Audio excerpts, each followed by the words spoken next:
ರಘು ಅಂತ. ನಾನು ಇಲ್ಲಿ RS ಪಾಳ್ಯ ನಿವಾಸಿ, ಕಮ್ಮನಹಳ್ಳಿ ಹತ್ರ. ನಾನು ಆಲ್ಮೋಸ್ಟ್ ಒಂದು 8 years ಇಂದ ನಂದಿ ಟೊಯೋಟಾಗೆ ಬರ್ತಾ ಇದ್ದೀನಿ, ಬಾಣಸವಾಡಿ. ಮತ್ತೆ ಎಲ್ಲ ನನ್ನ ಹತ್ರ ಫಸ್ಟ್ ಹಳೆ ಇನೋವಾ ಇತ್ತು, ಇವಾಗ ಹೊಸ ಇನೋವಾ ತಗೊಂಡಿದ್ದೀನಿ, ಐಕ್ರಾಸ್.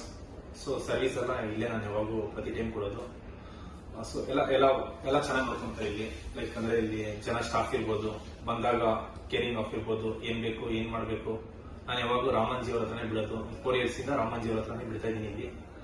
ಅವರು ಟೈಮ್ ಹೇಳ್ದಂಗೆ ಕರೆಕ್ಟ್ ಆಗಿ ಇದು ಮಾಡ್ಕೊಡ್ತಾರೆ. ಪ್ರೈಸ್ ವೈಸು ಅಲ್ಲ, ನಾವೇನು ಡಿಸ್ಕೌಂಟ್ ಮಾತಾಡೋಂಗಿಲ್ಲ, ಎಲ್ಲ ಅವರೇ ಮಾಡಿ ಕೊಟ್ಬಿಟ್ಟಿರ್ತಾರೆ ಮುಂಚೆನೆ. ಸೊ ನಾನು ಹ್ಯಾಪಿ. ನನ್ನ ಫ್ರೆಂಡ್ ಸರ್ಕಲ್ ನಾನು ಎಲ್ಲ ಟ್ರಿಪ್ ಕರ್ಕೊಂಡು ಹೋದ್ರು, ಟ್ರಿಪ್ಗೆ ಹೋದಾಗ ನನ್ನ ಫ್ರೆಂಡ್ಸ್ ಎಲ್ಲ ಕೇಳ್ತಾರೆ, ಗಾಡಿ ಒಂದು ಪೀಸ್ ಚೆನ್ನಾಗಿ ಮೇಂಟೈನ್ ಮಾಡಿದ್ಯಾ, ಆಚೆ ಬಿಡ್ತೀಯಾ, ಆಚೆ ಬಿಟ್ಟು ಸರ್ವಿಸ್ ಮಾಡಿಸ್ತೀಯ ಇಲ್ಲ ಹೊರಡೆ ಮಾಡಿಸ್ತಾ ಅಂತ. ಇಲ್ಲ, ನಾನು ನಂದಿ ಟೊಯೋಟಾಗೆ ಯಾವಾಗ ವರ್ಷ ಮಾಡಿಸೋದು, ಅದು ಬಿಟ್ಟು ನಾನು ಬೇರೆ ಇದಾಗಿಲ್ಲ. ಯಾಕಂದ್ರೆ ನನ್ನ ಮನೇನೂ ಹತ್ರ ಐತೆ. ಸರ್ವಿಸ್ ವೈಸ್ ಅಲ್ಲಿ ತುಂಬಾ ಚೆನ್ನಾಗೈತೆ.